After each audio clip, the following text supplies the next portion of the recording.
Good morning.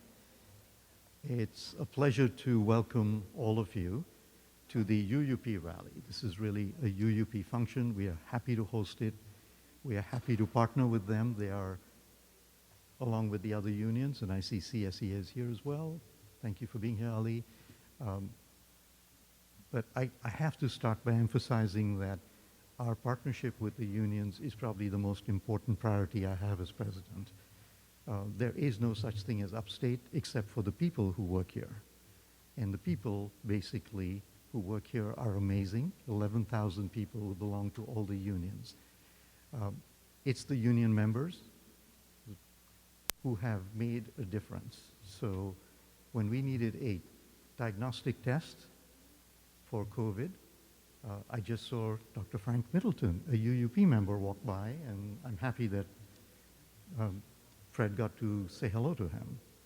But he has done, in the lab on the third floor, 2.5 million tests along with Quadrant in over 60 campuses, SUNY campuses, at SU, at other places, now in 35 counties doing K through 12 testing. That has kept us open and in person in a way that's safe and productive. That's a union person doing it. Right down this hall, another union member, Dr. Thomas, was the worldwide principal investigator who produced basically the evidence for the efficacy of the Pfizer vaccine. Right here, another member, and all the unions working together treated the majority of the COVID patients at Upstate. And I'm very proud to say also that Vizient data suggests that if you came to Upstate compared to any other academic medical center, we did better than average. So you were less likely to die if you came to Upstate than at other academic medical centers. And that's all of us working together. So I'm a huge fan of having not just a partnership, but candidly, having all of for Upstate. I do believe the unions have a seat at the table, which I don't. And therefore, we need to work with our leaders. And I'm delighted that Senator May is here. She's been a strong support. Assemblyman Al Sturpey, I'm happy to see you twice in 1 week. I don't think that's happened before. But really, it's wonderful that a hospital that is public, that is SUNY, that is represented by UUP and CSEA and all the others, have done better than any other hospital in the state in terms of a COVID response. That's why we need to be supported. And so I'm truly delighted and grateful that UUP is doing a series of rallies and focused on the hospital today at Upstate. Thank you very much, President Dewan, and thanks to all of you for joining us today. I would like to begin by saluting and greeting those who have joined us from the New York State Legislature. The President pointed out good friends in the legislature who have advocated so effectively on behalf of Upstate and indeed all of SUNY. First, I would like to recognize Senator Rachel May, who started her academic year as a UUP member at SUNY Stony Brook, where she taught Russian language and literature. After relocating to Syracuse in the early 2000s, she retrained in ecology and sustainability and became the Director of Sustainability Education at Syracuse University. Senator May is now serving the 53rd Senate District, and she has definitely been a staunch advocate for SUNY Hospital employees, especially on the issue of hazard pay and the funding of these important institutions. Assemblymember Al Sturpey has been a consistent resource for our UUP members. Serving the 127th Assembly District, he has met with our membership and supported our chapter here at Upstate and the chapter at ESF. He has been a Syracuse resident for 40 years, and his community work is exemplary. He too has a SUNY connection, with his son earning a degree from the University of Buffalo, and we look forward to his continued support. Assemblymember Pamela Hunter was intending to join us today, but could not be here. However, I spoke to her this morning, and we are looking forward to continuing our constructive work together.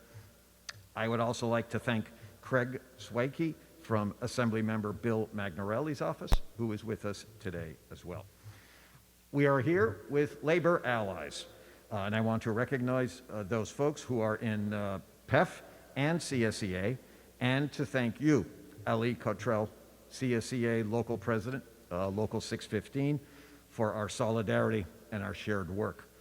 I also want to thank NYPIRG, the New York Public Interest Research Group, who for so many years has advocated for SUNY and the impact it can have on our state. Marissa Pappas joins us today. She is one of NYPIRG's project coordinators, and we certainly appreciate all of your work on behalf of our institutions and our work and our students. I'd like to recognize some colleagues from UUP, of course. We are here in good numbers, joined by two of our statewide officers, Carolyn Kuby, who is our Vice President for Professionals and originally from Stony Brook Hospital, and Alyssa Carl from Brockport, our statewide Vice President for Academics. Also joining us, Rich Veenstra, who is the chapter president here and also serves on the statewide UUP Executive Board. So I want to begin by saying that it is a unique honor to be standing here, joining with my colleagues in UUP who have worked throughout the COVID pandemic to save the lives of those who have contracted COVID, while also protecting those of us who have not yet contracted this deadly disease. Personally, I owe you my life, as do all of us, for all that you have done, for the time you have spent in the sacred work of healing, for the risks you have taken, for the compassion you have shown, for the life-saving research you have taken up, and for the love for your fellow human beings you have lived. We owe you our heartfelt thanks.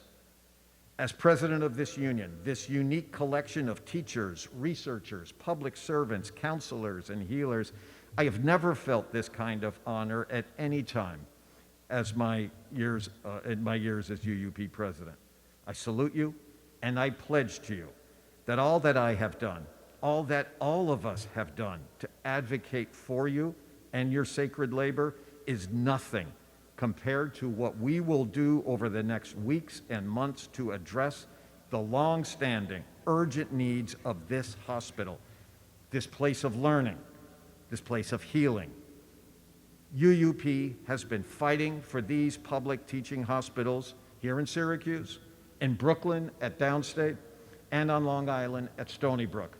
But now, with the state possessing the resources needed and owing all of you what justice demands, we cannot fail you, and we will not fail you. The record of neglect of the past decade is appalling. The gradual and eventual elimination of all public funding support for these public hospitals and medical education institutions is part of the terrible legacy of Andrew Cuomo. These vitally important institutions, which have proven themselves to be crucial to the survival of thousands of lives during this pandemic, were ultimately his responsibility. He shirked this responsibility. Indeed, he abandoned it for his own political purposes and out of a criminal rejection of the role of public teaching hospitals. From the time he took office, when the state funding for the unique missions of these hospitals stood at over $150 million, he aggressively, year after year, sought to cut and eventually eliminate this public support for these institutions. The final elimination of state support occurred just months before the first COVID patients arrived at Downstate and Stony Brook, and soon thereafter here at Upstate. Though much is made of the former governor's manipulation of the numbers of deaths due to COVID, let us never forget the more egregious offense he committed: the unrelenting assault on the public hospitals who treat every patient, whether they can pay or not, and who teach the healers of tomorrow. In doing so, he endangered the lives of all those who take up the healing work here and all of us living and working in the Empire State. In his last campaign, during which he ran for president in 1968, Bobby Kennedy often summarized his reason for running by saying, "Some men see things as they are and say, why? I see things that never were and say, why not?" So let us ask ourselves, why does Upstate not receive the public funding it must have to do the healing we need in the depths of a pandemic? Why does this place of learning, where Dr. Frank Middleton developed the rapid, reliable test for COVID that has saved countless lives, have to pay for the debt servicing for any improvements in its infrastructure? Why is Upstate treated like an unwanted, undeserving institution instead of the life-saving place of hope that it is? Why not fund Upstate so that we can expand the services it provides for most of the area north of New York City? Why doesn't the leadership of this state not provide every resource Upstate needs so that its services can reach into every village and neighborhood, from the rural towns of Schoharie County, where I live, to the streets of Syracuse? And why doesn't every person who has stood on the front lines of the COVID pandemic here at Upstate receive the hazard pay that they have earned by risking their lives every single day for the past 20 months? Why not? What will it take for all those with the power to do so to in fact take the steps to pay our colleagues who are saving lives and protecting us all from this scourge? Will it be necessary for all of us who are UUP, PEF, and CSEA to take a public confrontational stance to get what we deserve? When will enough be enough? Heroes deserve more than zeros. Saviors deserve more than platitudes and well wishes. And this hospital, this place of learning, this place of research deserves more than the meaningless rhetorical acknowledgement of its value to the community. The time is now. The action needed is clear. We call on Governor Hochul to fully fund the critical missions of the SUNY teaching hospitals. They are her responsibility now. We call on our partners in the New York State Legislature to reject the lie of austerity funding once and for all, especially when lives are literally at stake and the future of our state beyond the nightmare of COVID awaits us.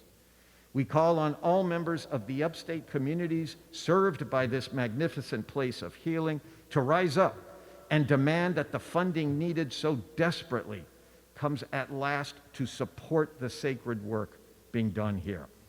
For in the final analysis, it is our common future that is at stake, and it is the cause of justice that we stand for. Here today, it must be clear to all, neither justice nor our future can wait one day more. And now, it is an absolute pleasure to introduce to you our next speaker, our first speaker from our panel of speakers, an incredible young woman. Her name is Brie Hymes. Brie just graduated from SUNY ESF with a degree in environmental biology. She's a tremendous scholar who was one of the first students to participate in SUNY's new pre-medical opportunity program. This program, first proposed by UUP several years ago and adopted by SUNY this past year as a pilot program, is meant to provide students with academic support, mentorship, clinical exposure, assistance with MCAT preparation, academic coaching, and workshops. Brie and students like her is exactly why UUP wants to fully implement and expand this program. Brie has been accepted into SUNY Upstate Medical University's Doctor of Physical Therapy program, and we absolutely wish her all the luck as she continues her study and her career as a true public servant in a medical profession. With that, Brie, come on up.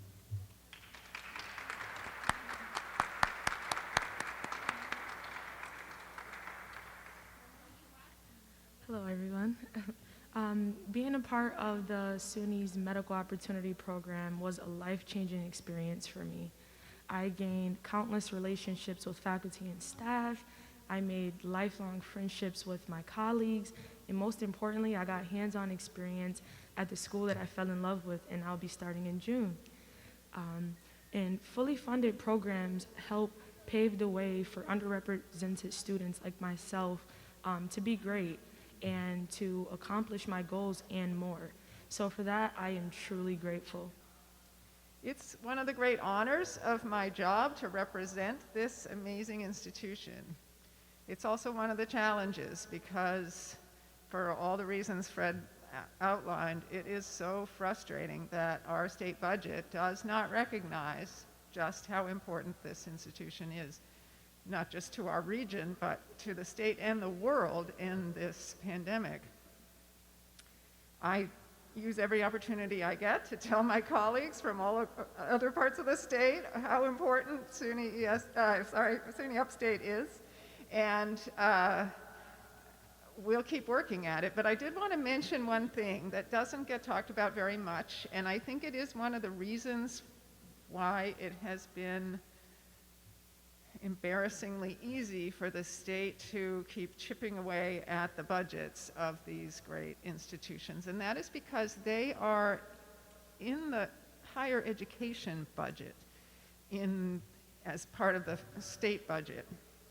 And in the higher education budget, they make up well over 50% of the whole higher education budget. And so when you ask for $67 million for debt service, that's an enormous investment compared to the rest of the higher education budget. If they were in the health budget, it would be a drop in the bucket and much easier to make that argument. So we need to keep looking holistically at the whole budget and make the argument that, yes, it's in the higher ed budget, but this is healthcare, and this is key to our state's ability to address the healthcare needs of the people of the state and, frankly, of the world. So I will keep pushing. I'll keep pushing for the hazard pay. We got a lot of song and dance about why they couldn't do that, and that is just an embarrassment, but we will keep pushing to make sure that the state recognizes the great work that's being done here, the really important and critical work people are doing, and the dangerous work people are doing, and recognizes these institutions as cornerstones of their communities, as serving, I've forgotten how many counties Upstate serves, but it's a lot. It's a gigantic region of the state is served by this hospital. So we have to make sure that we are reminding people just how important this is and how good an investment it is when we put money in the SUNY hospitals and in SUNY Upstate Medical University. That dollar gets stretched so far, and the payoff is enormous.